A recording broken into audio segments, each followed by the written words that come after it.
Bruchim Abayim, good morning, Rabbi Rabotai. We are continuing on Shulchan Aruch Orach Chaim, Hilchot Shabbat, the fascinating subject of Hilchot Kiddush, and we started the second Siman over here, Siman Resh Ayin Bit. We are still in the middle of Seif Aleph, that this is the list of wines that you can or you cannot say Kiddush on. And Shulchan Aruch said that you cannot say Kiddush on a wine that smells bad. We started speaking about wines that are not good tasting, wines that are questionable because of their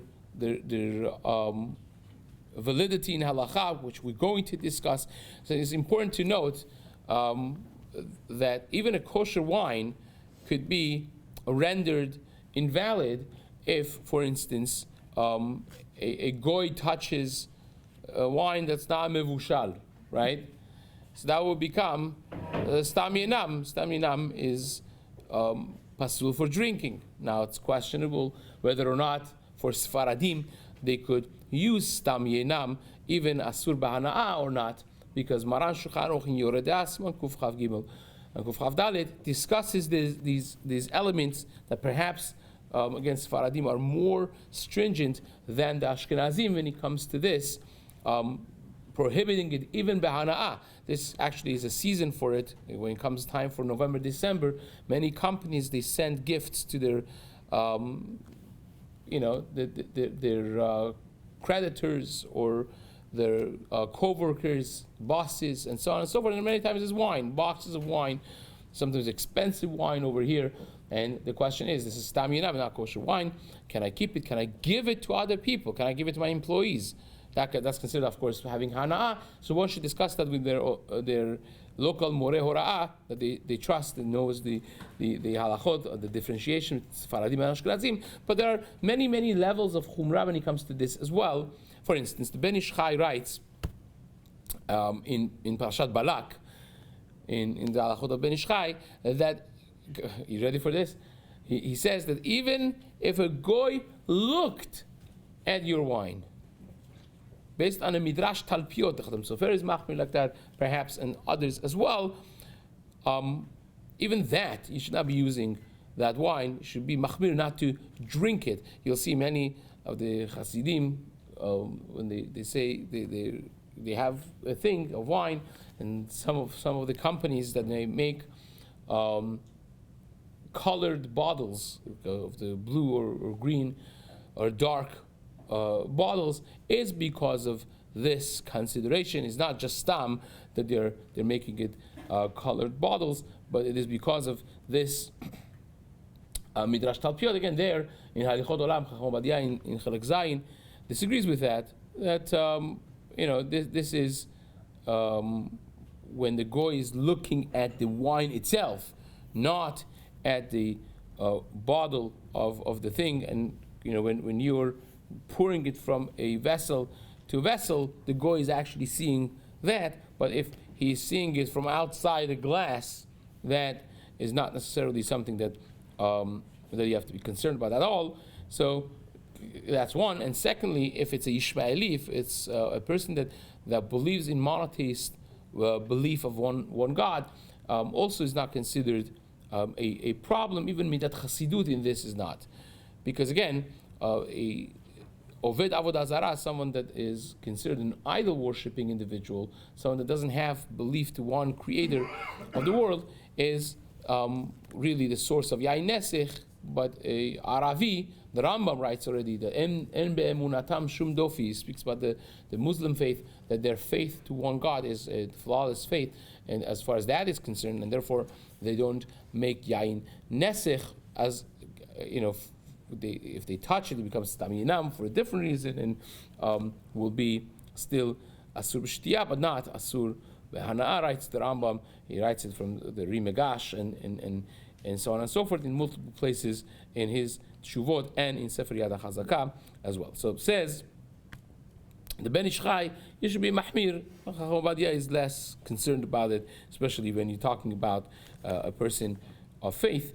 So that's one area. How about a Mechalel Shabbat? The Gemara says, Mechalel Shabbat befarhesia, if you have an individual that does not keep Shabbat, and he just desecrates Shabbat in public, doesn't care, right? If people see him or not, so that is considered like Oved Avodah Zarah. It's not considered fully Jewish. Shabbat is one area that is different than other halachot. If a person doesn't keep kashrut, he's still considered a bona fide Jew. But if a person is mechalel Shabbat Pharisiyah, then he's not considered a bona fide Jew in that way. So the question here is whether or not nowadays is the same thing, because nowadays we're talking about a society in which people did not grow up with a healthy upbringing of respecting Shabbat, versus previous generations that it was a given. It was like your DNA, you would breathe in the air. It was by osmosis. The kavod of Shabbat, the glory of Shabbat was absorbed by people as little kids, and someone that would deviate from that in public way, that was like leaving the fold. So that becomes a large machloket, whether or not it's considered a problem nowadays. Chacham Ovadia has multiple places that he talks about this as well.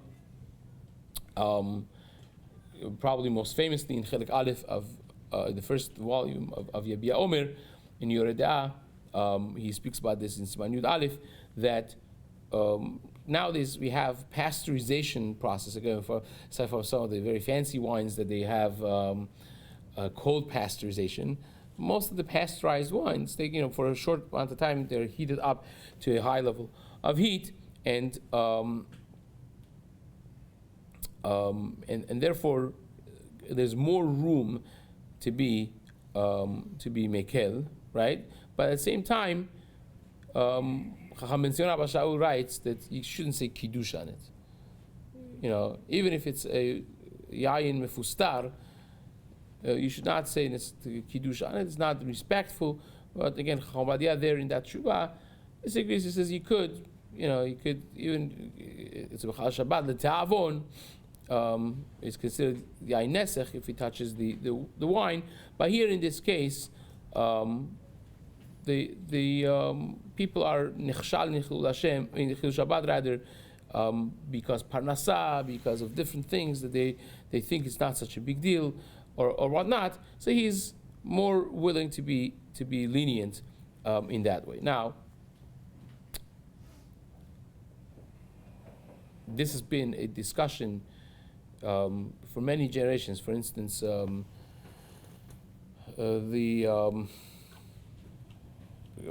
hundreds of years we're talking about, and recently, for instance, in Dayan Weiss, in Milchat Yitzchak, had one opinion, and Reb Chaim Kanievsky had a different opinion, whether or not the Mechalel Shabbat nowadays are considered Mechalel Shabbat Pharisiyah.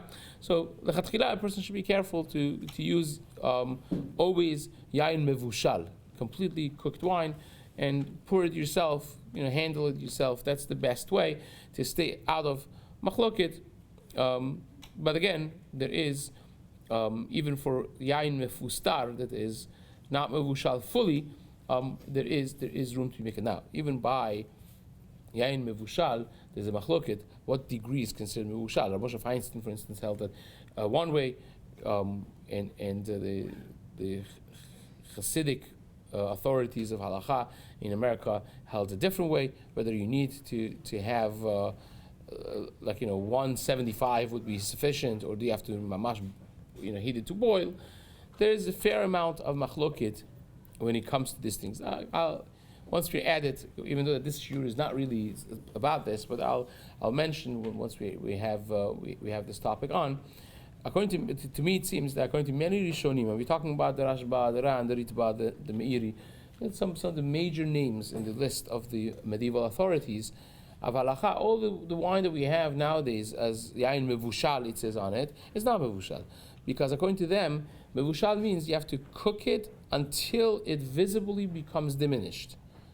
The volume becomes diminished by the process of bishul. Now, nowadays we don't have that. And this is all very controlled systems. If you have been in wineries, it's kedai to maybe go to Herzog Winery and see how the process works actually. But it's heated up very quickly in a controlled environment, and it cools down right afterwards. It's not that it's boiling or bubbling, because it takes down the quality of wine. They don't want to do that. And that's, by the way, the reason that the Yain Mevushal is mutar, because of the Avodah Zarah, they would want to have high quality wine for Avodah Zarah. So they would not let cooked wine because it diminishes the taste, the quality. And so there's this. Rabbi Elyashiv was machmir for this. Shlomo Orbach was machmir for this. So to have this in mind, the back of your mind, that when it says on the bottle Yain Mevushal, it doesn't necessarily mean that that's free for all, and you could do it. So of course, there's tremendous kar rachav to rely on, but it's not the end of hora'ah either. In that way, this applies the other way around as well. The other way around as well, to be machmir for other people, and especially to tell them to trash the wine. You have to be also very mindful, not to be rushed to be machmir, because again, even if yain that's not mevushal usually is mefustar, usually it is pasteurized, because by FDA regulations you have to have pasteurization. You can't just put out wine like that. So even if it's not mevushal, depending on where the production of the wine has been and the legalities of it. I mean, Eretz Yisrael, I would assume it's a little bit different than France, and America is a different story by itself. In California, there's a lot of wine production going on. But depending on the pasteurization process and the way it has been done, they maybe still what to rely on, at least for Hana'ah, for the Sfaradim, even if it will be something that you don't want to drink, but you don't have to necessarily trash the wine either. So that's just putting out some of this. By the way, and we'll get to this maybe a little bit more, how about grape juice? Now, grape juice by itself has two elements of halakha that has to be discussed. One is grape juice that is 100% natural and not touched at all, not processed at all. That would be out there on the shelves. Because of the addition of the elements that stops it from being wine. And then the second one is yain meshuchzar, right? Which means from concentrate, right? Grape juice from concentrate is a different question. Because as we mentioned, and we're going to discuss this maybe later a little bit more, a wine, according to Bet Yosef, for instance, has to have 50% wine in it, right? Can't have more than 50% water. According to Ramah, even you have to have 17% at least, 16 point some. So that's something that you have to be mindful of, right? So you have yain meshuchzar, you have this little grape juice concentrate, and you put a lot of water back. Now it tastes like a regular grape juice, but you put so much water in. You put 80%, 90% water. So do we look at it as, well, I'm just giving it back what it lost in dehydration process, so it should be fine? Or do we say, well, at the end of the day, this is 90% water, it's not good enough? That's one question. And the second question is, if wine could be extended to grape juice only because grape juice could turn into wine. Maybe that, why? Otherwise it's juice. Why is it considered yayin, right? So there's a shita that's discussed in Ruchaim ben Meneshti in Knesset HaGedolah, in She'er Knesset HaGedolah. He writes that grape juice, you could say kiddush an, which is a mishnah, sochet ala meshkol anavim v'arech harav kiddush hayom, but that's only because if you leave this grape juice on your shelf, it will turn into wine. Because you've seen grapes, hopefully, right? Every grape on the outside, there's a layer that you could actually wipe with your finger. You'll see there's some layer of whitish thing on. That's yeast. It's natural yeast. HaKadosh Baruch Hu has created it like this. That has yeast. So you crush the grapes by themselves. They have yeast turning the sugar into alcohol, and you just leave it there. It becomes wine. Now, if you kill that yeast, then it no longer could become wine. You could kill the yeast by adding sulfate inside or other chemicals, or you could cook it. It kills the yeast as well. It's higher than a certain level of heat. So says the She'er Knesset HaGedolah, that grape juice is pasul for kiddush, because it can never turn into wine, right? guess what grape juice is that? All of our grape juices, right? All of our grape juices, they have made sure in the company that this will not sit in the Kedem grape juice bottle on the shelf, and then when you buy it, it's wine. They don't want that. So they make sure of it, that this is never going to turn into wine. Remove the yeast? They destroy the yeast, right? I'm sure you could add some yeast back in. What's that? I'm sure you could add yeast back in later. If you purchase it, drop some yeast in there, what's going to happen? So again, if they have added chemicals inside that kills the yeast, nothing is going to happen. If it's just cooked and they kill the yeast, so then taka would work. It's a good question. But that's the shita of Shekes Gedolah. Rabbi Elyashiv was machmir for this, right? Others as well. On the other hand, like Chazon Ish, even for his Arba Kosot, he couldn't have wine really.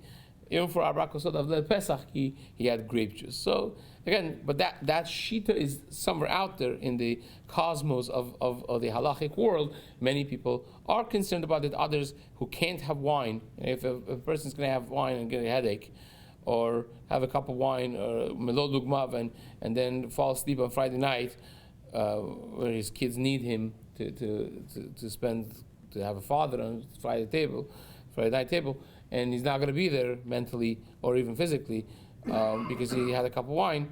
So then, I remember many years ago spending Pesach with one of the family members in Philadelphia, and they wanted to be mahmir on all of the chumrot of wine for Leil Pesach. By the way, once we added, put another parenthesis in the parentheses.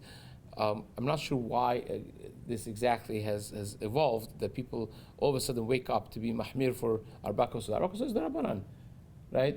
Kiddush of Friday night is the Oraita.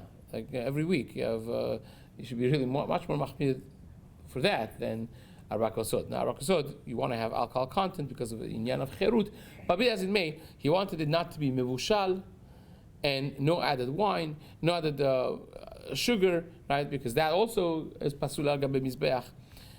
So I told him, first of all, not mevushal, they're all mefustar. Anyways, they're pasteurized. And this, it turns out to me, it seems that if you want to really be mahmir on all the chumras, you have to make your own wine, right? Which we used to do actually as kids, because we couldn't buy wine in Iran.